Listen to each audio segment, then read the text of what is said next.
ప్రభు మీతో గాక. పునీత లూకా గారు రాసిన సువిశేషంలోని భాగము 15వ అధ్యాయము. ఆ ఫోన్ స్విచ్ ఆఫ్ ఆ ఫోన్లో స్విచ్ ఆఫ్. 1 నుండి 3 వచనాలు, 11 నుండి 32 వచనాలు. సుంకరులు పాపులు అందరూ యేసు బోధలు వినుటకు ఆయన వద్దకు వచ్చి చూడిరి. అది చూచి పరిసయ్యులు ధర్మశాస్త్ర బోధకులు అతడు పాపులను చెరనీయుచు వారితో కలిసి భుజించుచున్నాడని సణుగుకొనుచుండిరి. అప్పుడు యేసు వారికి ఒక ఉపమానమును ఇట్లు చెప్పాను. 11వ వచనం. యేసు ఇక్కడ వారితో ఇట్లనెను, ఒకనికి 2 కుమారులుండిరి. వారిలో చిన్నవాడు తండ్రితో, తండ్రి, ఆస్తిలో నా భాగము నాకు పంచిపెట్టుము అనెను. తండ్రి అట్లే వారిరువురికి ఆస్తిని పంచి ఇచ్చాను. త్వరలోనే చిన్నవాడు తన ఆస్తిని సొమ్ము చేసుకుని దూరదేశమునకు వెళ్ళాను. అక్కడ భోగ విలాసములతో ఆ ధనవంతయు దుర్వినియోగము చేసి తన ఆస్తిని అంతటిని మంట కలిపాను. అప్పుడు అతడు దారుణమైన కరువు దాపరించుడిచే వాడు ఇబ్బందులు పడాను. అందుచే వాడు ఆ దేశంలో ఒక యజమానిని ఆశ్రయింపగా అతడు వారిని తన పొలంలో పందులను మేపుటకు పంపాను. వాడు పందులను తిని పొట్టుతో పొట్ట నింపుకొని ఆశపడుచుండాను, కానీ ఎవరినూ ఏమీ ఇవ్వలేదు. అప్పుడు అతనికి కనువిప్పు కలిగి తనలో తాను ఇట్లా అనుకున్నాను, నా తండ్రి వద్ద ఎందరో పనివారు పుష్టిగా భోజనం లభించున్నది, కానీ నేను ఆకలితో మలమలమాడుచున్నాను. నేను లేచి నా తండ్రి వద్దకు వెళ్ళి, తండ్రి, నేను పరలోకమునకు విరోధముగాను నీ ఎదుట పాపము చేస్తుంది. ఇప్పుడు నేను నీ కుమారులను అనిపించుకోదగను. నీ పనివారులో ఒకరిగా పెట్టుకొనుము అని చెప్పేదను అని తలంచి వాడు లేచి తన తండ్రి వద్దకు బయలుదేరాడు. కానీ వాడు ఇంకా దూరంగా ఉండగానే తండ్రి అతనిని చూచి మనసు కరిగి పరిగెత్తుకెళ్ళి కుమారుని మెడ మీద ముద్దు పెట్టుకొనెను. కుమారుడు తండ్రితో, తండ్రి, నేను పరలోకమునకు విరోధముగాను నీ ఎదుట పాపము చేసితిని. ఇక నేను నీ కుమారుని అనిపించుకున్నటకు యోగ్యుడును కాను అని పలికెను. కానీ తండ్రి సేవకులతో, త్వరగా వీరికి వేలి వస్త్రమును కట్టబెట్టుడు, వేలికి ఉంగరమును, పాదములకు చెప్పులను తొడుగుడు, క్రొవ్విన కోడె దూడను వదింపుడు, మనము విందారగించి వేడుక చేసుకుందాము. ఏలైనా మరణించిన నా కుమారుడు మరలా బ్రతికెను, పోయిన వాడు తిరిగి దొరికెనని చెప్పాను. పిమ్మట వారు విందు కొనసాగించేది. అతని పెద్ద కుమారుడు పొలము నుండి ఇంటికి వచ్చేసరికి సంగీత నృత్యములు ధ్వని వినిపించాను. అతడు ఒక పనివారిని పిలిచి, ఇది ఎంతయు ఏమిటి అని అడిగాను. నీ తమ్ముడు వచ్చెను, కుమారుడు క్షేమముగా తిరిగి వచ్చినందుకు నీ తండ్రి కొవ్విన కోడెదూడను కోయించాను అని అతడు చెప్పాను. అందుకు పెద్ద కుమారుడు మండిపడి లోపలికి అడుగు పెట్టడానికి ఇష్టపడకుండాను. తండ్రి వెలుపలికి వచ్చి అతన్ని బ్రతిమలాడసాగాను. అందుకు పెద్ద కుమారుడు తండ్రితో, ఇదిగో, నేను ఇన్ని సంవత్సరాల నుండి నీ పని పాటలను చేయుచున్నాను, ఎన్నడను నీ ఆజ్ఞను మీరు ఎరుగను. అయినను నేను నా మిత్రులతో విందు జరుపుకున్నటకు నీవు ఎన్నడను ఒక మేకపిల్లనైనను ఇచ్చి ఉండలేదు. కానీ నీ సంపదను వేశ్యలతో పాడు చేసిన ఈ నీ కుమారుడు తిరిగి వచ్చినంతనే వాని కొరకు నీవు కోడెదూడను కోయించితివి అని. తండ్రి అతనికి బదులుగా, కుమారా, నీవెల్లప్పుడూ నాతోనే ఉన్నావు, నాకు ఉన్నదంతయు నీదే కదా. మనము విందు జరుపుకున్నట యుక్తమే. ఏలైనా చనిపోయిన నీ తమ్ముడు తిరిగి బ్రతికెను, తప్పిపోయిన వాడు మరలా దొరికెను అని అతనితో చెప్పాను. ఇది క్రీస్తు సువిశేషము. Praise the Lord, praise the Lord. తండ్రి వందనం, తండ్రి స్తోత్రం, యేసువా వందనం, యేసువా స్తోత్రం. Praise the Lord, praise the Lord, praise the Lord. ప్రభునందు ప్రియ సహోదరి సహోదరులారా,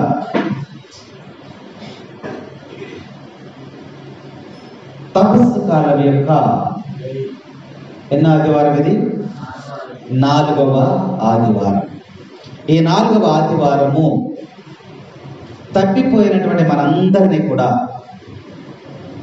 ప్రభు మరలా పిలుస్తూ ఉన్నాడు. మీరు హృదయ పరివర్తన చెంది పశ్చాత్తాపపడి నా వద్దకు తిరిగి రండి అని యేసు ప్రభు చక్కని ఉపమానం ద్వారా మనకి ఈరోజు బోధిస్తున్నాడు. కాబట్టి ఈ సమయంలో మనము పశ్చాత్తాపపడవలసిన అవసరం ఉన్నదని ఈ వాక్యం ఈరోజు మనకి బోధిస్తూ ఉంది.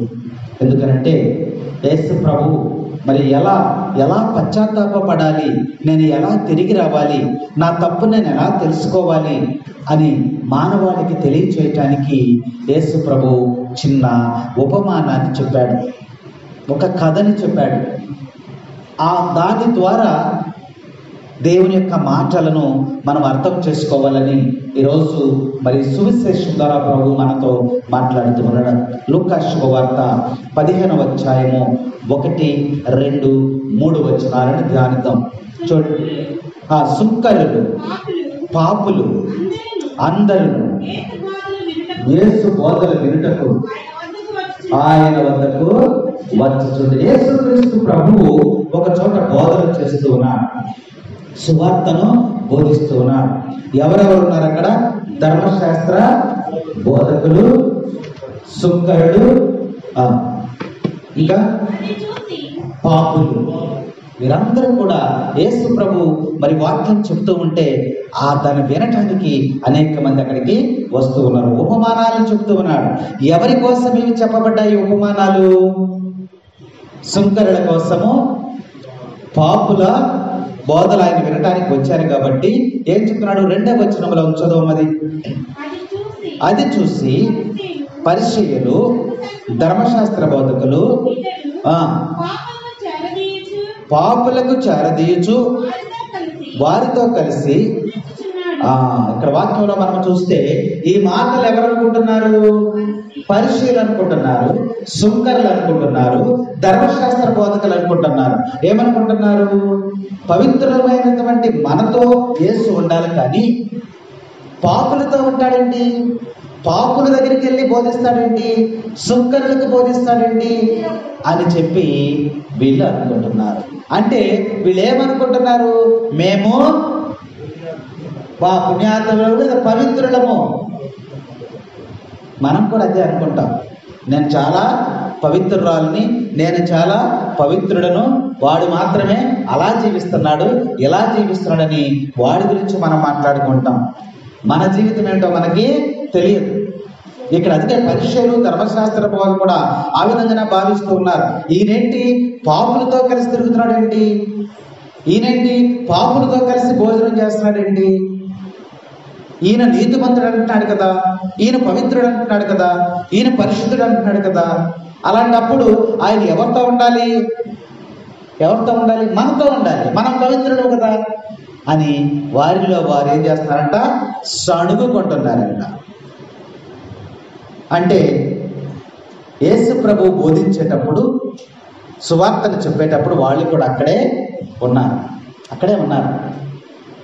అయితే వారికి ఇంతకు ముందే యేసు ప్రభు చెప్పాడు. ఇంతకు ముందే ఆ పరిసయ్యులకి, ధర్మశాస్త్ర బోధకులకి ఆయన చెప్పాడు. ఏమని చెప్పాడు? లూకా శుభవార్తలో చూడమ్మా. లూకా శుభవార్త 5వ అధ్యాయము 29వ వచనం.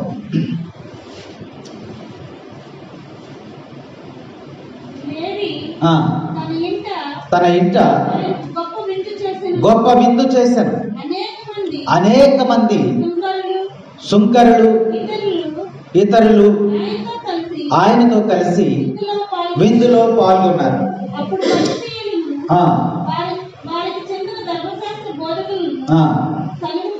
సనుగుకొనుచు సుంకరులతోనూ పాపులతోనూ మీరేలా తిని తాగుతున్నారు అని శిష్యులను ప్రశ్నించిరి.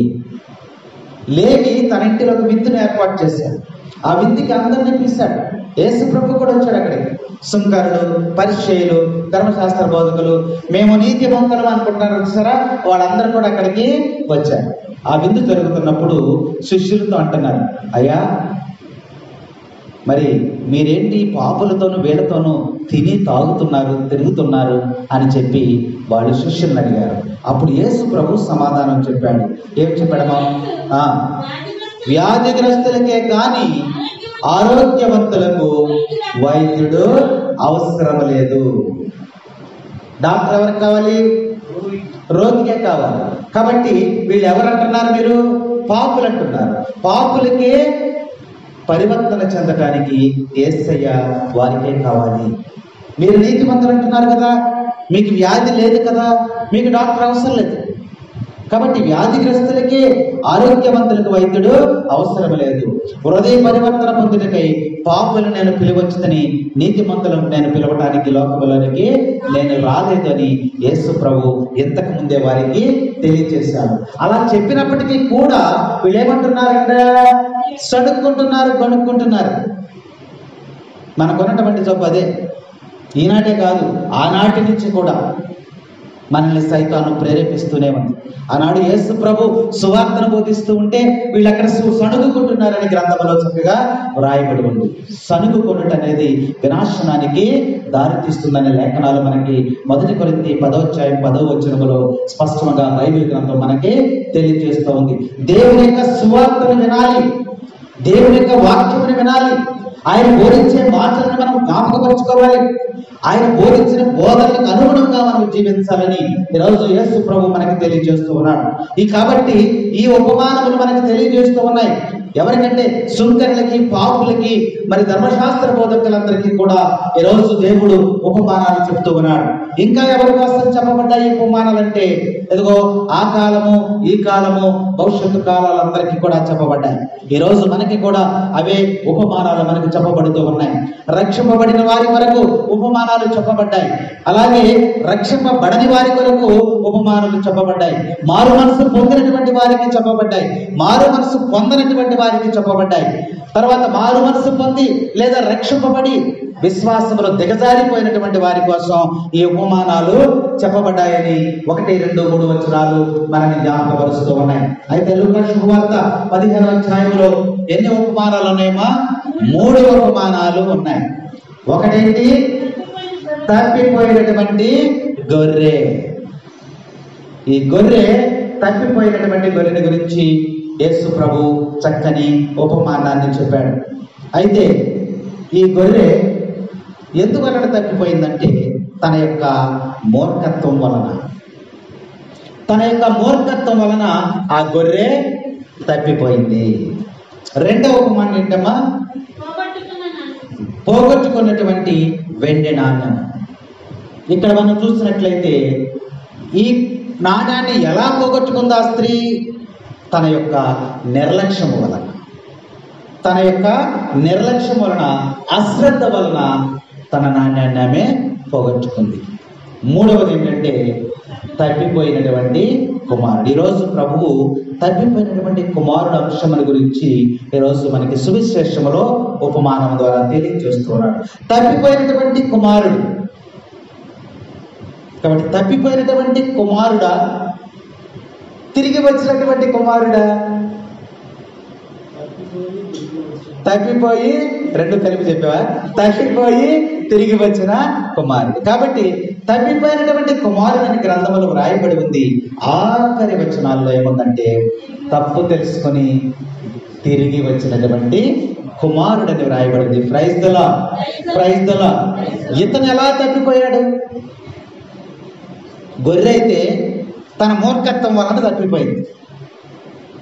స్త్రీ అయితే తన అశ్రద్ధ వలన, తన యొక్క నిర్లక్ష్యం వలన నాణ్యాన్ని పోగొట్టుకుంది. మరి తప్పిపోయిన కుమారుడు ఎలా తప్పిపోయాడు? ఈ కుమారుడు ఎలా తప్పిపోయాడు? తనకు తానే ఉద్దేశపూర్వకంగా తప్పిపోయాడు. తనకు తానే. ఆయన ఎవరు వెళ్ళిపోమనలా, ఎవరో రమ్మనలా. తనకు తానే. తన ఉద్దేశం ఏంటి? నేను తండ్రిని విడిచిపెట్టేసి బయటికి వెళ్ళిపోయి నేను సంతోషంగా జీవించాలని తన ఉద్దేశం ప్రకారం తనకు తానుగా తన యొక్క సొంత ఆలోచన తప్పున ఆయన ఏం చేశాడు? తప్పిపోయాడు. తప్పిపోయినటువంటి కుమారుని గురించి ఈరోజు సువిశేషము మనకి తెలియజేస్తా ఉంది. ఎన్ని వచనాలు ఉన్నాయి అందులో? 11 నుంచి 32 వచనాలు ఉన్నాయి. చూడండి ఎంత సమయం పడుతుందో ఆ యొక్క ఉపమానాన్ని మనం ధ్యానించాలంటే. చదువుకుంటూ వెళ్ళిపోతే ఒక 5 నిమిషాల్లో అయిపోతుంది. వివరించుకుంటూ వెళ్తే అది 1, 2 గంటలు, 3 గంటలు కూడా పట్టవచ్చు. కాబట్టి తప్పిపోయినటువంటి కుమారుడి గురించి దేవుడు ఈరోజు మనకు బోధిస్తూ ఉన్నాడు. బైబిల్ గ్రంథాన్ని చూసినట్లయితే 3 వ్యక్తులు ఉన్నారు తప్పిపోయినటువంటి వారు. 3 ఉన్నారు. ఒకరు ఎవరంటే మనష్షా. ఎవరు? పాత నిబంధన గ్రంథంలో ఉన్నాడు ఆయన, మనష్షా. హిజ్కియా రాజు యొక్క కుమారుడు. వినండి నేను చెప్పినప్పుడు చదువుతా. హిజ్కియా రాజు యొక్క కుమారుడు తప్పిపోయాడు. అతడు మనస్సు మార్చుకొని, దేవుడు శిక్షించిన తర్వాత అతడు మనస్సు మార్చుకొని మరలా దేవుని వద్దకు తిరిగి వచ్చినట్టుగా మనకి ఈ యొక్క గ్రంథములో తెలియజేయబడదు. అంటే పాత నిబంధన గ్రంథములో తప్పిపోయినటువంటి కుమారుడు ఒకడున్నాడు. ఎవరంటే ఆయన మనష్షా, హిజ్కియా రాజు యొక్క కుమారుడు. అతని గురించి మనం ఇప్పుడు ధ్యానం చేయట్లేదు, చేస్తే చాలా సమయం పడదు. రెండవ వ్యక్తి ఎవరంటే తప్పిపోయినటువంటి కుమారుడు కొత్త నిబంధనలో. అవునా? మరి ఇందులోనే ఇంకొక వ్యక్తి కూడా ఉన్నాడు. ఆఖరి వచనాల్లో తప్పిపోయినటువంటి కుమారుడు ఎవరంటే పెద్ద కుమారుడు. ఒక తండ్రికి 2 కుమారులుంటే 2 కుమారులలో చిన్నవాడు తన ఉద్దేశపూర్వకముగా తప్పిపోయాడు. రెండవ వాడు ఆఖరి వచనాలు 26, 27 వచనాలు, 25 నుంచి 32 వచనాలకు మనం చూసినట్లయితే పెద్ద కుమారుడు కూడా తప్పిపోయినట్లుగానే వాక్యం మనకి తెలియజేస్తా ఉంది. చెప్తాం. పెద్ద కుమారుడు కూడా తప్పిపోయినట్లుగానే ఇక్కడ వాక్యంలో మనము ధ్యానిస్తూ ఉన్నాం. కాబట్టి ఈరోజు మనము ధ్యానించేటువంటి అంశంలో ప్రభు చెప్పినటువంటి ఉపమానమును బట్టి తప్పిపోయినటువంటి కుమారుని మనము ధ్యానం చేస్తూ ఉన్నాం. చూడండి, వాక్యంలో మనము చూసినట్లయితే 11వ వచనం ఒకసారి చెప్పండి, చదవండి. లూకా శుభవార్త. ఒక మనుషునికి 2 కుమారులు ఉన్నారు. ఎందరు కొడుకులమ్మా? 2 కొడుకులు. వారిలో చిన్నవాడు తండ్రితో తన ఆస్తిలో నాకు పంచి పెట్టుమని అన్నాడు. తండ్రి అట్లే 2 మాటలతో అయిపోయింది ఇది. ఇక్కడ 2 మాటలతో మనము ముగించుకోవచ్చు. కానీ ఈ ఒక్క వాక్యాన్ని మనము ధ్యానం చేద్దాం. 32 వాక్యాలు ఎప్పుడు చేయాలి? వారిలో చిన్నవాడు తండ్రితో ఆస్తిలో నా భాగము నాకు పంచిపెట్టు అన్నాడు. తండ్రి ఏం చేశాడు? అట్లే పంచెను. 2 వాక్యాలే అవి. కానీ అందులో ఉన్నటువంటి మర్మాన్ని గురించి దేవుడు ఈరోజు మనకి తెలియజేస్తూ ఉన్నాడు. ఒక మనిషికి పుట్టినటువంటి సంతానములో అందరూ ఒకే రకంగా ఉండరు. 2 బిడ్డలు 3 బిడ్డలు ఉంటే 3 రకాలుగా ఉంటారు. ఒకడు మంచివాడవచ్చు, ఒకడు చెడ్డవాడవచ్చు. కాబట్టి ఒక సంతానంలో ఉన్నటువంటి బిడ్డలే రకరకాలుగా జీవిస్తూ ఉంటారు. యేసు ప్రభు చెప్పినటువంటి ఉపమానము మన కుటుంబాల్లో జరుగుతూ ఉంది. మీ బిడ్డలను పోల్చుకోండి. ఈ బిడ్డలను పోల్చుకున్నట్లయితే ఆ బిడ్డలు మీకు 2 బిడ్డలు ఉన్నట్లయితే 2 ఒకే రకంగా ఉన్నారా? వారి మనస్తత్వాలు వేరు, వారి నడవడికలు వేరు, వారి ప్రవర్తన వేరు, వారి మాట తీరు వేరు, రకరకాలుగా ఉంటుంది. కాబట్టి ఒకడు మంచోడయ్యాడు, ఒకడు చెడ్డోడయ్యాడని ఈ ఉపమానం మనకి తెలియజేస్తా ఉంది. ఒకడు తెలివిగా ఉంటాడు, ఒకడు అమాయకంగా ఉంటాడు. ఒకడు గడుసుగా ఉంటాడు, ఒకడు మెత్తగా ఉంటాడు. కాబట్టి ఈ ఉపమానంలో మనం చూసినట్లయితే పెద్దవాడు తండ్రికి మంచివాడిగా కనబడుతూ ఉన్నాడు, చిన్నవాడు చెడ్డవాడుగా కనబడుతున్నాడు. ఈ ఉపమానంలో చిన్నవాడిని చక్కగా పెంచాడు. చిన్న కొడుకు కదా అని చిన్నప్పటి నుంచి వాడిని గారాభంగా పెంచాడు, భక్తిలో పెంచాడు, ప్రార్థనలో పెంచాడు. ఇప్పుడు ఎలా ఉన్నాడు? యవనస్తుడైపోయాడు, యువకుడిగా మారిపోయాడు. మరి యువకుడుగా తండ్రి అంతటి వాడైపోయాడు. అయిపోయిన తర్వాత వీడేం అడుగుతున్నాడమ్మా? ఆస్తిలో వాటా అడుగుతా ఉన్నాడు. ఎందుకు అడుగుతూ ఉన్నాడు వీడు? ఇప్పటి వరకు అడగనటువంటి వాడు ఇప్పుడు తండ్రిని వాటా ఎందుకు అడుగుతున్నాడు? అయ్యా, నా ఆస్తిలో నీ ఆస్తి ఉంది కదా, నీ ఆస్తిలో నాకు వాటా రావాలి కదా, నా వాటా నాకు పంచిపెట్టు. మన కుటుంబాలలో కూడా మీ బిడ్డలు మిమ్మల్ని అడిగే ఉంటారు. కొన్ని కుటుంబాలలో జరిగే ఉంటుంది ఈ యథార్థం అనేది. కొంతమంది ఇది కథ అనుకుంటారు, ఏదో కాలక్షేపానికి చెప్పారు అనుకుంటారు. కానీ క్రీస్తు ప్రభువు ఆ కాలము, ఈ కాలము, భవిష్యత్ కాలాలకు కూడా మన కుటుంబాలకు ఉపయోగపడేటువంటి ఒక ఉపమానాన్ని దేవుడు మనకి తెలియపరుస్తూ ఉన్నాడు. వీడు ఏం చేస్తుంటాడు, ఎందుకు తండ్రి దగ్గరికి వచ్చాడు, ఎంతకాలము రానిటువంటి వాడు ఇప్పుడు తండ్రి దగ్గరికి వచ్చి ఎందుకు ఈ విషయాన్ని ప్రస్తావన చేస్తూ ఉన్నాడంటే, వీడు సహవాస దోషం చేసి చెడిపోయి ఉండవచ్చు. స్నేహితులతో యువకుడయ్యాడు కదా, ఇప్పుడు వీడికి స్నేహితులు ఉన్నారు. ఈ స్నేహితులతో వాడు సహవాసం చేసి చెడిపోయాడేమో. చెడు స్నేహితులతో తిరిగి పాడైపోయి తన ఆలోచనలన్నీ కూడా పాడైపోయినాయేమో. త్రాగుడు, జోదము, వ్యభిచారము ఇలాంటి వ్యసనాలకి అలవాటు పడిపోయాడేమో. ఒకవేళ తండ్రి వాడిని మందలించి ఉన్నాడేమో. ఎందుకురా నువ్వు అలా తిరుగుతున్నావు, ఎందుకురా అలా స్నేహితులతో తిరుగుతున్నావు, పగలింటికి రావు, రాత్రింటికి రావు, ఎందుకురా నీ జీవితాన్ని అలా పాడు చూసుకుంటావు, ఎందుకురా మమ్మల్ని బాధ పెడుతున్నావు అని ఒకవేళ హెచ్చరించాడేమో. అప్పుడు వాడికి చెప్పినప్పుడు కోపం వస్తుంది కదా, నీ దగ్గర నేను ఎందుకు ఉండాలి, నా ఆస్తి నాకు ఇచ్చి వెళ్ళిపోయి అన్నాడేమో. అప్పుడు ఒకవేళ వాడు పిలిచి స్నేహితుల సమక్షంలో, ఎరా మా వాడిని ఎందుకని ఎలా పాడు చేస్తున్నారు, మీ బాధ ఏదో మీరు పడండి, ఇంటికి వచ్చి మా అబ్బాయిని కూడా తీసుకుని వెళ్ళి మా అబ్బాయిని కూడా మీరు పాడు చేసేస్తున్నారని ఒకవేళ నాన్న వాళ్ళ ముందు తిట్టాడేమో. నా స్నేహితులను తిడతావా నువ్వు అని వీడు ఎదురు తిరిగాడేమో. వాడు అడగటానికి అనేకమైనటువంటి కారణాలు ఉన్నాయి. ఈ కొడుకు ప్రెస్టేజ్ క్వశ్చన్గా ఫీల్ అయ్యి ఉండొచ్చు.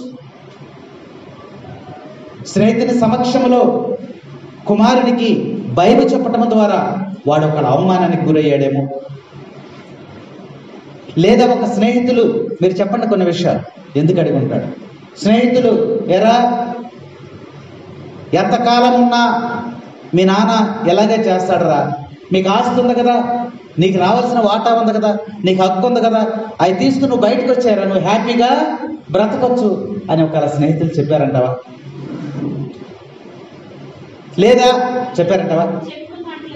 చెప్పుడు మాటలు విని నా ఆస్తి నాకు ఇచ్చేయని తండ్రి మీద ఎదురు తిరిగాడంటావా?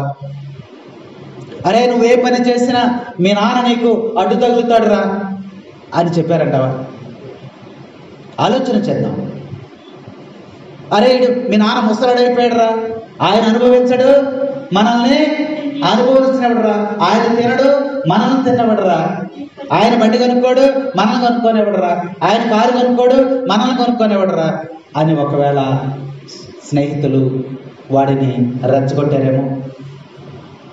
మీ నాన్న ఎప్పుడు ప్రార్థనకి వెళ్దాం రారా, లేదా అక్కడికి వెళ్దాం రారా, ఎక్కడికి వెళ్దాం రారా, దేవుడు అది ఇది అంటాడు రా, లేదా చిన్నపిల్లలాగా నిన్ను వెంట పెట్టుకుని తిరుగుతాడు రా,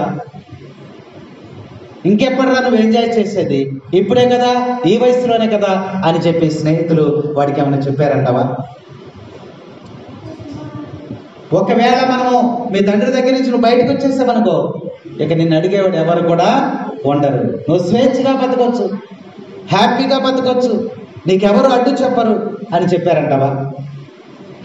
నీ ఇష్టం వచ్చినట్లు నువ్వు ఎంజాయ్ చేయొచ్చురా ఒకవేళ నాకు చెప్పారంటావా? చెప్పు మేరీ, నువ్వు కూడా ఒకటి చెప్పాడు, ఎందుకన్నాడు ఒక మాట చెప్పు. ఒకవేళ వచ్చేస్తాను రా, నువ్వు చెప్పినట్టే మా నాన్న దగ్గర నుంచి వచ్చేస్తాను, కానీ మనకి డబ్బులు ఎవరు ఇస్తారు అని ఒకవేళ ఈడు అని ఉండొచ్చు. అంటే వాళ్ళు ఏమన్నారు, ఎందుకురా మీ నాన్న దగ్గర ధనవంతుడే కదా, పొలం ఉంది కదా, ఆస్తి ఉంది కదా, దానిలో నీకు వాటా వస్తుంది కదా, నీ వాటా నీకు ఇచ్చేయమను, ఆ ఆస్తిలో నీకు రావాల్సిన వాటా నువ్వు తీసుకో అని ఒకళ్ళు చెప్పారేమో. ఒకవేళ మీరు చెప్పినట్టే నేను వెళ్ళి అడిగాను అనుకో, మా నాన్న ఇస్తాడంటావా? ఎన్ని ప్రశ్నలు చూడండి. చెప్పు అప్పుడు నేను నీతో ఉండలేకపోతున్నాను, నీతో నేను విసిగిపోయాను, నేను వెళ్ళిపోతాను బయటికి, నువ్వెవరూ నాకు అవసరం లేదు, నా ఆస్తి నాకు ఇచ్చేయి. నువ్వు వినకపోతే, నా ఆస్తి నాకు ఇవ్వకపోతే నేను తాగి చచ్చిపోతా. బెదిరిస్తున్నారు కదా ఏమన్నా కొడుకులు కూతురులు అందరూ కూడా. నా ఆస్తి కానీ నాకు ఇవ్వకపోతే నేను తాగి చచ్చిపోతా. అప్పుడు తండ్రికి ఎలా ఉంటుందమ్మా? తండ్రిని ఎంత బాధ పెడుతున్నాడు చూడండి మాటలతో. స్నేహితులు ఇంకా చెడు మాటలు విన్నాడు. ఆ మాటలు చాలా ప్రభావితం చేస్తూ ఉన్నాయి. ఇంట్లో చూడండి, మన బిడ్డలు ఉంటారు కదా, మనం చెప్పింది వాడు వినడు. ఎవరు చెప్పింది వింటాడు? స్నేహితులు చెప్పిందే వింటారు. కాబట్టి స్నేహితులు కూడా ఎలాంటి వాళ్ళై ఉండాలి? మంచి స్నేహితులై ఉండాలి. వీడికి చెడు స్నేహం పట్టాడు వీడు. ఈ స్నేహితుల యొక్క మాటలు విని ధైర్యం తెచ్చుకొని తండ్రి దగ్గరికి వచ్చి మొండితనముగా, తండ్రి నాకు రావలసిన సొమ్ము నాకు ఇచ్చాడు అడిగేసరికి తండ్రి ఒక్కసారిగా షేక్ అయిపోయి ఉంటాడు. ఏంటి ఎలా అడుగుతాడేంటి? ఇప్పుడు వరకు బాగానే ఉన్నాడు, ఇన్ని రోజులు బాగానే ఉన్నాడు కదా, ఏంటి వీడు ఎలా అడుగుతున్నాడు? అరే నీకేమైందిరా? ఏం మాట్లాడుతున్నావు? నీకు అర్థమై మాట్లాడుతున్నావా, అర్థం లేక మాట్లాడుతున్నావా అని అంటే తండ్రి మీద వాదనగా దిగుతూ ఉన్నాడు. అనేక విధాలుగా తండ్రి బ్రతిమలాడుతూ ఉన్నాడు. అయినా సరే వాడు మాట వింటలేదు. ఆ కుటుంబంలో ఎవరున్నారు? ఇంకా వాళ్ళ అన్న ఉన్నాడు. వాడు కూడా వచ్చి, ఏంట్రా నువ్వు మాట్లాడేది, ఏం మాట్లాడుతున్నావు అని చెప్పాడంటావా చెప్పలేదంటావా? చెప్పే ఉంటాడు. అయినా సరే ఆయన మాట వినలేదు. బాగా పేచి పెట్టి వస్తున్నాడు. తండ్రి చేసేదేమీ లేక ఏం చేశాడమ్మా? 2వ వచనంలో అదే ఉంది. తండ్రి చేసేదేమీ లేక ఏం చేశాడు? ఆస్తిని పంచి ఇచ్చేశాడు. Praise the Lord, praise the Lord, praise the Lord. ఇచ్చేస్తాడు. ఇక చేసేదేమీ లేకపోతే వాడు చచ్చిపోతాడేమో. తండ్రి యొక్క ప్రేమ ఎక్కడొక చోట నా బిడ్డ బ్రతికుంటే చాలు అని తండ్రి ఏం చేశారు? ఆస్తిని పంచేశాడు. ఎలా పంచాలి ఆస్తిని ఎలా పంచాలమ్మా? మీరు కూడా బిడ్డలకు పంచే ఉంటారు కదా పెద్దాళ్ళు. సమానంగా పంచాలా? వంతులుగా పంచాలా? సమానంగా పంచాలి. ద్వితీయోపదేశ కాండము 21వ అధ్యాయము 15వ వచనాన్ని ఒకసారి చదువుదాం. ద్వితీయోపదేశ కాండము, ఒకరికి 2 భార్యలు ఉండినచో అతనికి ఒకటి అంటే బాగా ఇష్టము, మరి ఒకటి అనిన అయిష్టముగా ఉంది. ఆ ఇద్దరికి, ఆమెకు ఒక బిడ్డ పుట్టాడు, ఈమెకొక 2 భార్యలు ఉన్నారు. వివాహము చేసుకున్నటువంటి ఒక భార్య ఉంది, ఇంకొక భార్య ఉంది. ఒక భార్య అంటే బాగా ఇష్టము, ఒక భార్య అంటే ఇష్టము లేదు. అయితే ఈ భార్యకి బిడ్డ పుట్టాడు, ఆ భార్యకి కూడా బిడ్డ పుట్టాడు. ఆ ఇద్దరికి పుత్రులు కలిగిన ఎడల జ్యేష్ఠ కుమారుడికి చదువుమా జ్యేష్ఠ పుత్రుడు ఫస్ట్ ఎవరికి పుట్టాడు? ఇష్టము లేని భార్యకు పుట్టాడు కొడుకు. తరువాత ఒక కొన్ని సంవత్సరాలు లేదా ఒక 2-3 సంవత్సరాల తర్వాత ఇష్టమున్న భార్యకు బిడ్డ పుట్టాడు. ఇప్పుడు జ్యేష్ఠ పుత్రుడు ఎవరు? మొట్టమొదటి పుట్టింది ఎవరు? ఇష్టము లేని భార్యకు పుట్టినటువంటి వాడే మొట్టమొదటి కొడుకు. 2వ కొడుకు ఎవడు? ఇష్టమున్న భార్యకు పుట్టినవాడు. ఇప్పుడు ఆస్తి పంపకం చేయాలి. చదువమ్మ తర్వాత వచ్చిన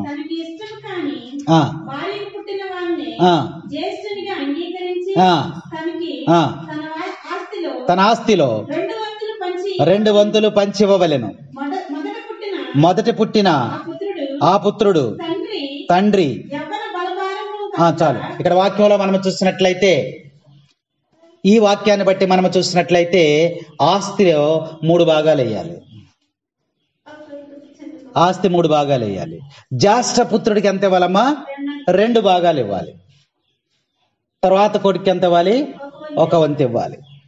అది ఇష్టమున్నా ఇష్టం లేకపోయినా. ఇప్పుడు అతనికి ఇష్టమున్న భార్యకి 2వ కొడుకు, ఇష్టం లేని భార్యకి పెద్ద కొడుకు. కాబట్టి ఇష్టం లేదని చెప్పి ఇక్కడ ఒక భాగం ఇవ్వటం కుదరదు. ఇష్టం లేకపోయినా జ్యేష్ఠపుత్రుడికి ఎంత ఇవ్వాలి? 2 భాగాలు ఇవ్వాలి. ఒక భాగమే వీడికి ఇవ్వాలి. ఇప్పుడు ఈ కుటుంబంలో మనం చూసినట్లయితే వీడేం చేస్తున్నాడు? విచ్చలవిడి జీవితాన్ని జీవించటానికి తన ఆస్తిని అడుగుతా ఉన్నాడు. తన ఇష్టానుసారముగా జీవించటానికి తన ఆస్తిని అడుగుతున్నాడు. యవనస్తులైనటువంటి బిడ్డలు జ్ఞాపకం చేసుకోండి. మీ తండ్రిని ఇలా బాధ పెడుతూ ఉన్నారా? మీ తల్లిని ఇలా బాధ పెడుతూ ఉన్నారా? ఒకసారి జ్ఞాపకం చేసుకోండి. ఆస్తుల గురించి మనం మాట్లాడుకునే సమయంలో ఈరోజు ప్రభు సువిశేషం ద్వారా మనకు తెలియజేస్తూ ఉన్నాడు. ఈ తమ్ముడు అనేటువంటి వాడు ఆస్తిని పాడు చేయటం కోసం ఒక ఆలోచన లేకుండా, భవిష్యత్తు జీవితం గురించి ఆలోచించకుండా, స్నేహితుల యొక్క చెడు మాటలు విని విచ్చలవిడి జీవితం జీవించటానికి నా ఆస్తిని నాకు పంచమన్నాడు. తండ్రి గత్యంతరం లేక ఆస్తిని ఎన్ని భాగాలు వేసాడమ్మా? 3 భాగాలు వేశాడు. అంటే నియమ నిబంధనల ప్రకారం నడుచుకుంటున్నాడు. తండ్రి అనేటువంటి వాడు చట్టం ప్రకారం నడుచుకుంటున్నాడు. పరిశుద్ధ గ్రంథములో రాయబడిన విధముగా దేవుని యొక్క ఆజ్ఞ ప్రకారం నడుచుకుంటున్నాడు. తన ఆస్తిని 3 భాగాలు చేశాడు. 3 భాగాలు చేసి జ్యేష్ఠ కుమారునికి 2 భాగాలు ఉంచాడు. తనకు రావాల్సినటువంటి 1 భాగాన్ని ఇచ్చేస్తున్నాడు. ఆస్తిని మనము ఎప్పుడు పంచాలి? చచ్చిపోయాక పంచాలి. ఈడెప్పుడు అడుగుతున్నాడు? తల్లిదండ్రులు, తండ్రి అనారోగ్యముతో దీర్ఘకాలిక వ్యాధితో మంచములో పడిపోయినప్పుడు ఆస్తిని పంచటానికి అవకాశం ఉంది. అయ్యా నేను చనిపోతానిక, నేను వీలు రమ్మని రాస్తున్నాను అని రాస్తారు. లేదంటే తండ్రి చనిపోయిన తర్వాత ఆస్తిని పంచుకోవాలి. అది ధర్మశాస్త్రం చూపిస్తా ఉంది. అయితే ఇక్కడ వాక్యంలో మనం చూసినట్లయితే తండ్రి బతికున్నాడని వాడికి తెలుసు. తండ్రి ఇంకా కొంతకాలం బతుకుతాడని కూడా అతనికి తెలుసు. తండ్రి ఉండగానే ఆస్తిని పంచమన్నాడు అంటే తండ్రి బ్రతికున్న చనిపోయిన వాడితో సమానమే. కాబట్టి వాడి బాధని తట్టుకోలేక తండ్రి ఆస్తిని పంచి ఇచ్చేస్తాడు. 13వ వచనం చదవమ్మా.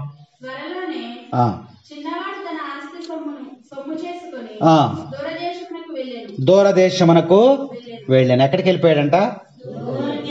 ఆస్తి ఇచ్చేసాడా? డబ్బులు వచ్చేస్తే ఇంకా పని ఏముంది?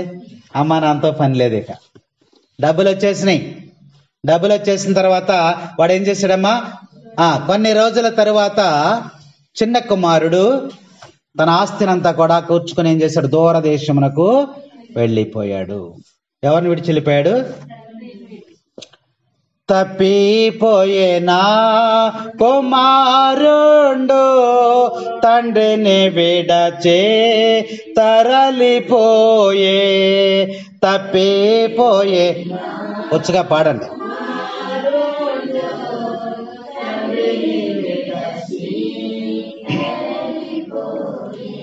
తప్పిపోయేనా కుమారుండు తండ్రిని విడచే తరలిపోయే.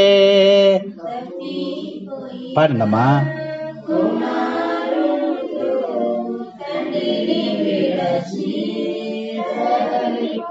ఈ పాట రాదు అన్నవాళ్ళు చేయొద్దండి ఒకసారి. ఈ పాట రాదు అన్నవాళ్ళు రాదా? 3 ఉన్నారు రానోళ్ళు. నీ చిన్నప్పటి నుంచే పాడుతున్నావు ఈ పాటని. ఆ ఒక్క వాక్యమే. ఎందుకంటే తండ్రిని విడిచి ఎక్కడికి వెళ్ళిపోతున్నాడు? దూరదేశమునికి వెళ్ళిపోయాడు. పాడండి అది. తప్పిపోయేనా కుమారుండు తండ్రిని విడచి తరలిపోయే.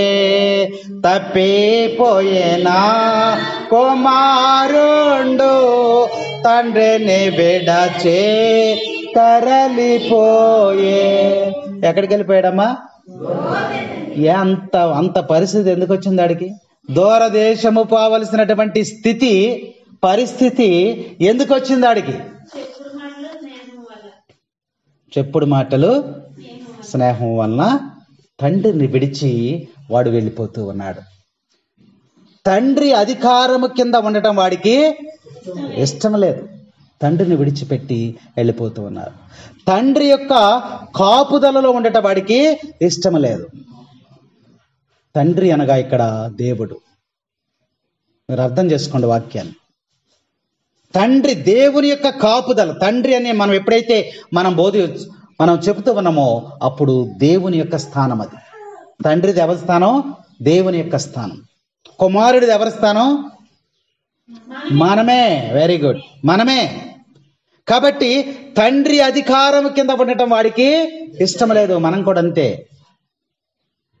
దేవుని యొక్క కాపుదల, తండ్రి కాపుదలలో ఉండటము వాడికి ఇష్టం లేదు. అందుకనే తండ్రిని విడిచిపెట్టి వాడు దూరదేశమునకు వెళ్ళిపోయాడు. దగ్గర కూడా కాదు, ఎక్కడికి వెళ్ళిపోయాడు? దూరదేశమునకు వెళ్ళిపోయాడు, దూరముగా. నా దగ్గర ఉండు యేసయ్యా, నిన్ను విడిచి జీవించాలేను. నా దగ్గర ఉండు ఓ యేసయ్యా, నిన్ను విడిచి జీవించాలేను అని దేవుని దగ్గరికి రావాల్సింది పోయి వీడు ఎక్కడికి పోయాడమ్మా? దూరముగా వెళ్ళిపోయాడు, దేవునికి దూరముగా వెళ్ళిపోయాడు. తన ఊరు వదిలేశాడు, తన ప్రజలను వదిలేశాడు, తన కుటుంబాన్ని వదిలేశాడు. వదిలేసి ఎక్కడికి వెళ్ళిపోయాడమ్మా? దూరదేశమునకు వెళ్ళిపోయాడు. సంఘాన్ని వదిలేశాడు, సమాజాన్ని వదిలేశాడు, ప్రార్థన వదిలేశాడు. ఎక్కడికి వెళ్ళిపోయాడు? మనమే. ఈ తపస్సు కాలంలో దేవుడు సువిశేషం ద్వారా మనకి హెచ్చరిక చేస్తూ ఉన్నాడు. స్వంతగా తన ఇష్టం వచ్చినట్లు జీవించాలని వాడు సంఘాన్ని వదిలేశాడు, ప్రార్థన వదిలేశాడు, తల్లిదండ్రులను వదిలేశాడు, ఊరు వదిలేశాడు, సమస్తాన్ని వదిలి దూరముగా వెళ్ళిపోయాడు. దూరపు కొండలు నునుపెక్కువ. దేన్ని చూశాడు వాడు? ఈ డబ్బును తీసుకుని వెళ్ళిపోతే నేను అక్కడ హ్యాపీగా బ్రతకొచ్చు, వీళ్ళతో నాకు పని లేదు. దూరపు కొండలు నునుపు. కొండను చూస్తే మనకి ఎలా కనపడుతుంది? చక్కగా అక్కడికి వెళ్తే గాని ఆ రాళ్ళు, ఆ రప్పలు, ఆ ముళ్ళు, ఆ యొక్క ఎక్కలేనటువంటి స్థితి అక్కడికి వెళ్తే గాని తెలియదు. వీడికి కూడా అంతే. దూరపు కొండలు నునుపు కనపడినాయి, వాటిని చూసి ఆశతో వీడు వెళ్ళిపోయాడు. ఏం కోల్పోయాడు? ఏం కోల్పోయాడు? తండ్రి యొక్క కాపుదలను కోల్పోయాడు. తండ్రి దగ్గర ఉంటే ఎంతో సంతోషంగా ఉండేవాడు. తండ్రి యొక్క కాపుదలను పోయాడు. నువ్వు కూడా అంతే. దేవుణ్ణి విడిచిపెట్టి వెళ్ళిపోతే దేవుని యొక్క కాపుదలను నువ్వు కోల్పోతావు. దేవుడు నిన్ను ప్రతి క్షణము కూడా కాపాడుతూ ఉన్నాడు. ఆపదల నుండి, అనారోగ్యాల నుండి, ప్రమాదాల నుండి, శోధనల నుండి, బలహీనతల నుండి, సమస్యల నుండి నిన్ను దేవుడు ప్రతి నిత్యముడు కాపాడుతూ ఉన్నాడు. నువ్వు దూరదేశానికి దేవుని విడిచిపెట్టి వెళ్ళిపోయావంటే దీని అర్థం ఏంటి? తండ్రి యొక్క కాపుదలను నీవు కోల్పోయావు. Praise the Lord, praise the lord.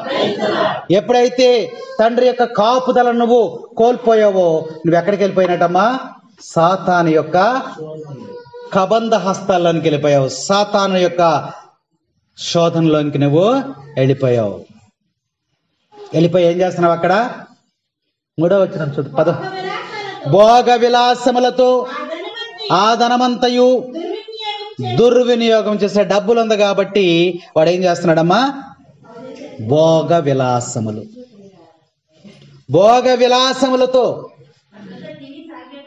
తింటున్నాడు, త్రాగుతున్నాడు, వాడు ఇష్టం వచ్చినట్లుగా చేస్తా ఉన్నాడు. 30వ వచనం ఒకసారి చదువుమా. కానీ నీ సంపదను వేశ్యలతో పాడు చేసిన ఈ నీ కుమారుడు చాలు. ఏం చేశాడమ్మా? భోగ విలాసములతో తినడం, త్రాగటం, ఇంకోటి ఏంటమ్మా? వేశ్యలతో వ్యభిచారం చేస్తూ ఉన్నాడు. వేశ్యలు ఎందుకు వస్తారు? డబ్బు కోసం వస్తారు. వ్యభిచారం ఎందుకు చేస్తున్నారు? డబ్బు కోసం చేస్తూ ఉన్నారు. ఇది ఎవరు చెప్తున్నారు ఈ మాట? పెద్ద కుమారుడు చెప్తున్నాడు. అంటే చిన్న తమ్ముడు ఇంటిని విడిచి వెళ్ళిపోయినా సరే వీడు ఎక్కడున్నాడు, ఏం చేస్తున్నాడు, ఏం తింటున్నాడు అనేటువంటి ఆరా తీసి ఉండవచ్చు. లేకపోతే ఆడు ఎందుకు చెప్తాడు? అంతేనా? దూరదేశం వెళ్ళిపోయాడు కదా.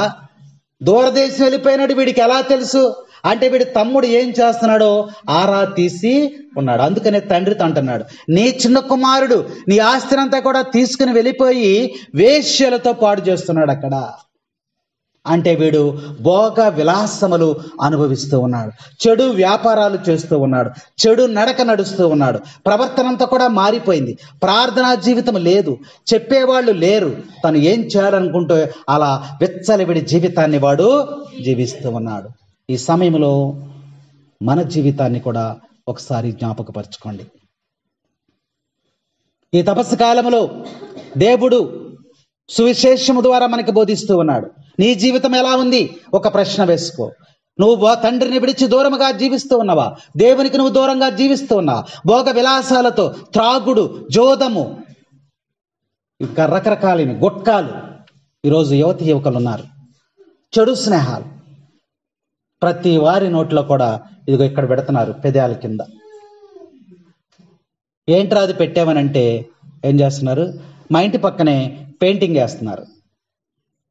వాళ్ళు పెయింటింగ్ వేసేవాళ్ళు ప్రతి దగ్గర ఇది పెదాల కింద ఇక్కడ పెట్టుకుని ఎత్తున ఉంటుంది. ఇక్కడ మధ్యాహ్నం పూట బాగా ఎండ టైంలో మాకు ఒక చెట్టు ఉంది, నారింజ చెట్టు ఒకటి ఉంది. ఆ చెట్టు దగ్గరికి వచ్చి కూర్చున్నప్పుడు, నీ పెదాలు ఏంటారు ఇక్కడ లావుగా ఉన్నాయి అన్న. ఆడి వయసు అంతా 15, 18, 20 చిన్న చిన్న కుర్రాళ్ళు. ఏం లేదండి అంట.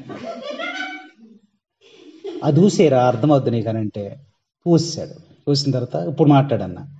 అప్పుడు స్పష్టంగా వస్తుందన్నమాట. ఏంటనంటే గుట్కా అండి అన్నాడు.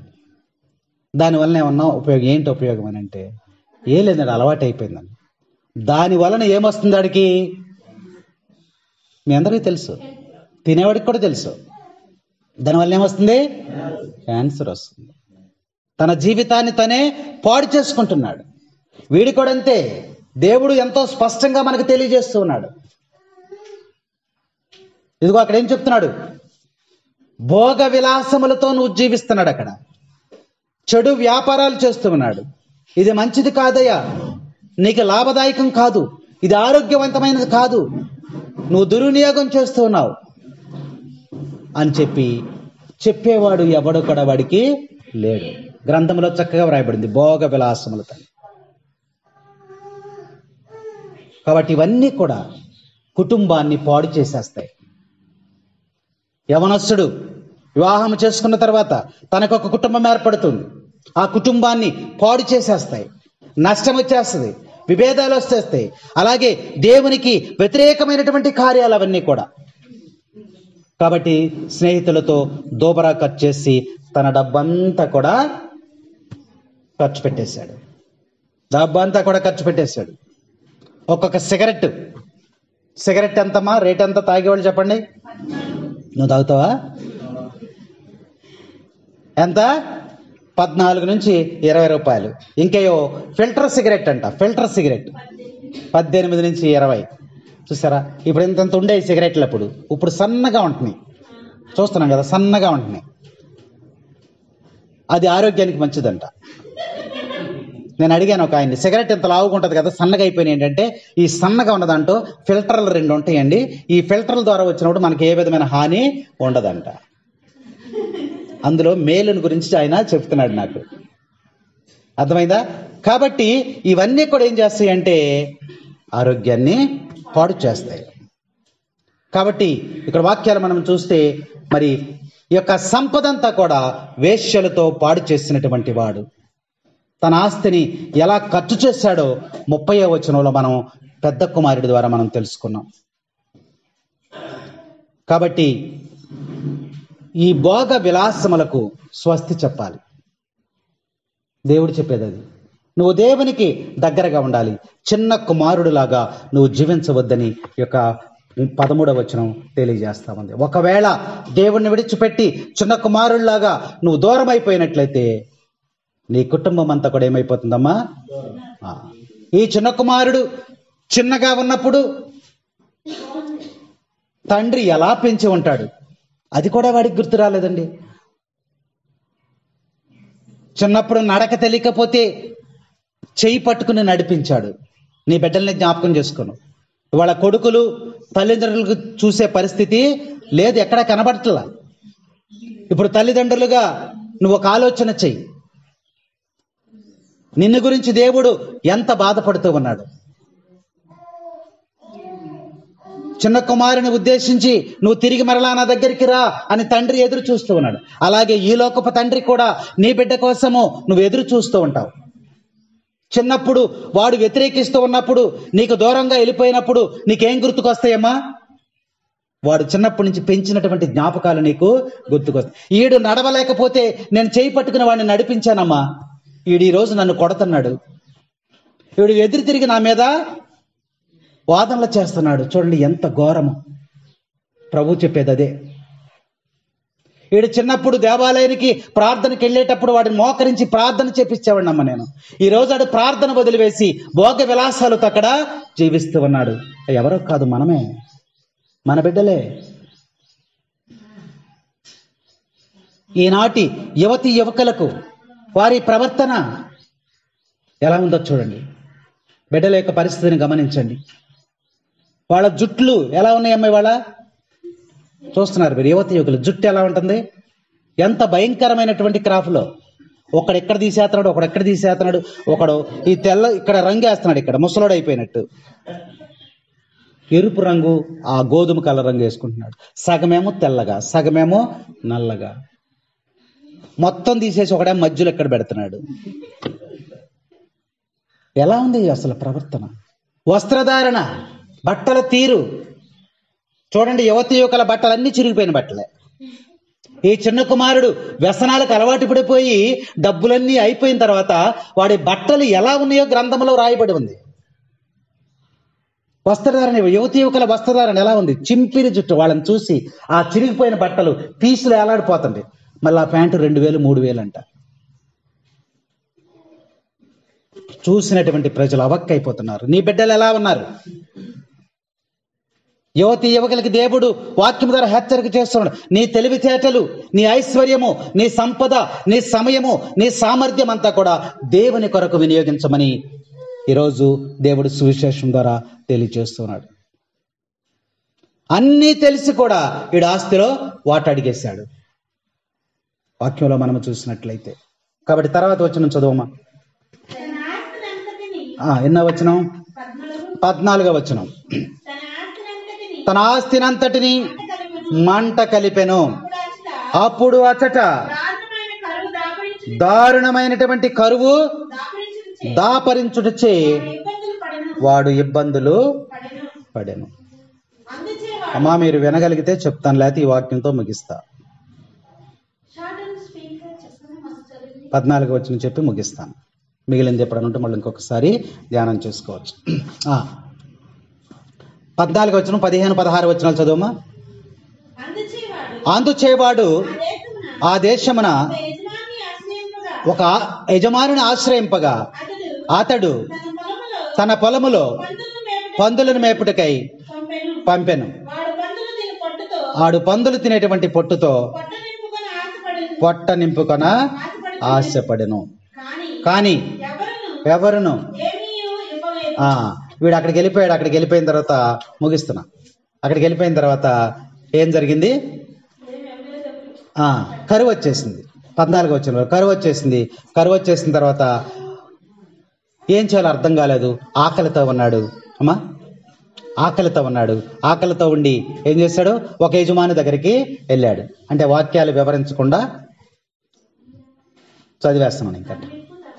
ఇంక ఇంకొక రోజు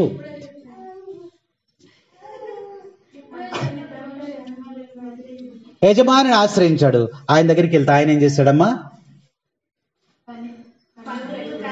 పందులను కాయమన్నాడు. పందులను కాస్తే అన్నం అన్నా పెడతాడని ఆశ. తర్వాత పందులు కాయటానికి వెళ్ళాడు. వెళ్ళిన తర్వాత అరే బాబు, యజమాని దగ్గరికి వెళ్ళాడు. నాకు ఆకలి వేస్తుంది, అన్నం పెట్టమన్నాడు. అన్నం పెడితే నువ్వు వెళ్ళే ముందు పందులకు అన్నం వేసిరా, పందులకి వేసిరా ముందు, తర్వాత చూద్దాని ఆకలి అన్నాడు. అన్నప్పుడు అడిగి అవ్వగా అక్కడికి వెళ్ళాడు. ఈడేంట్రా బాబు అన్నం అడుగుతుంటే పెడతలేదని చెప్పి ఆ పందులు పొట్టును తినడానికి ప్రయత్నం చేశాడు. ఆ తినేటప్పుడు ఏం జరిగింది?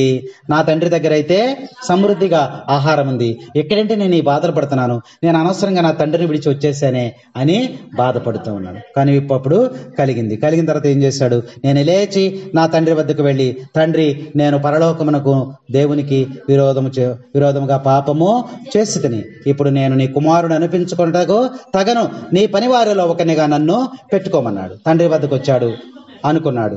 అప్పుడు తర్వాత లేచి తన తండ్రి వద్దకు రావాలని ఆశపడి పాపం ఒప్పుకొని పశ్చాత్తాపడి తండ్రి వద్దకు వచ్చి తండ్రి సేవకులలో ఒకనిగా ఉండాలని చెప్పి ఆశపడి అక్కడికి వచ్చాడు. వచ్చినప్పుడు తండ్రి ఎదురెళ్ళి చూశాడు.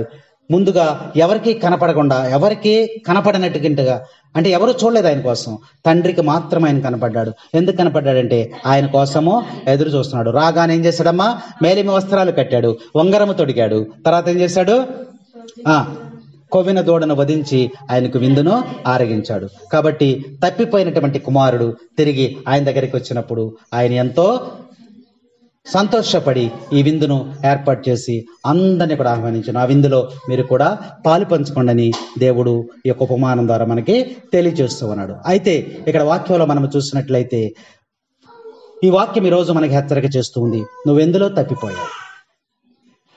ఇది చాలా ముఖ్యం. ప్రార్థనలో తప్పిపోయావా? సహవాసంలో తప్పిపోయావా?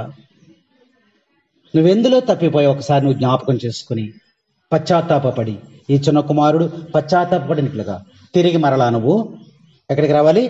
తిరిగి దేవుని దగ్గరికి వచ్చినట్లయితే దేవుడు నీకు మేలిమైనటువంటి వస్త్రము, రక్షణ వస్త్రం తొడుగుతాడు. తర్వాత వేలికి ఉంగరాన్ని తొడుగుతాడు. ఉంగరం ఎందుకు తొడుగుతున్నారమ్మా? పెళ్ళిళ్ళు అయినగా మీకు? పెళ్ళిళ్ళు అయినోడు చెప్పండి, పెళ్లిలో ఉంగరం దొరుకుతారుగా. అది తొడగపోతే పెద్ద గొడవ. పెళ్లిలో ఉంగరం తొడగలేదు, ఉంగరం తొడగలేదు. ఉంగరం ఎందుకు తొడుగుతున్నారమ్మా? నీ భర్త నిన్ను నాని తొడిగావా? నువ్వు తొడిగావా? చెబుతుంది, నీ భార్య చెబుతుంది. కాబట్టి ఉంగరము తొడగటం అంటే ఒప్పందం, ఒక ప్రమాణం, ఒక ఒప్పందం. దేవుడు నీతో ఒక ప్రమాణం ఏర్పాటు చేసుకుంటాడు, ఒక ఒప్పందం ఏర్పాటు చేసుకుంటాడు, ఒక రక్షణ వస్త్రం ఇస్తాడు. పాదాలకు చెప్పులు తొడుగుతాడు. చెప్పులు అంటే రక్షణ. నువ్వు ఎటు బట్టి అటు తిరుగుతుంటే పాదాలకు ఏం గుచ్చుకుంటాయమ్మా? రాళ్ళు గుచ్చుకుంటాయి, ముళ్ళు గుచ్చుకుంటాయి, రకరకాలన్నీ కూడా మలినాలన్నీ కూడా నువ్వు తొక్కుతా ఉంటావు. అందుకనే రక్షణక నీ పాదాలు రక్షణ కోసం ఏం చేస్తాడు? దేవుడు చెప్పులు ఇస్తానన్నాడు. కాబట్టి ఈ అంశాలను గురించి 13 వరకు మనము వాక్యాన్ని మనము ధ్యానించాం. 14 నుంచి మిగిలిన వచనాలు ఇంకొక సమయంలో మనం ధ్యానించుకుందాం.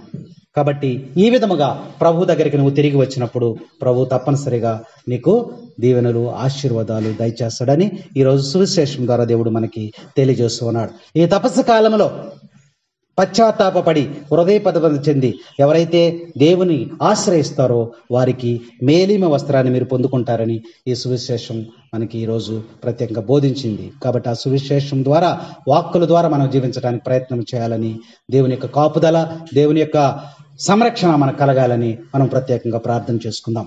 పిత, పుత్ర, పవిత్రాత్మ నామమున ఆమెన్.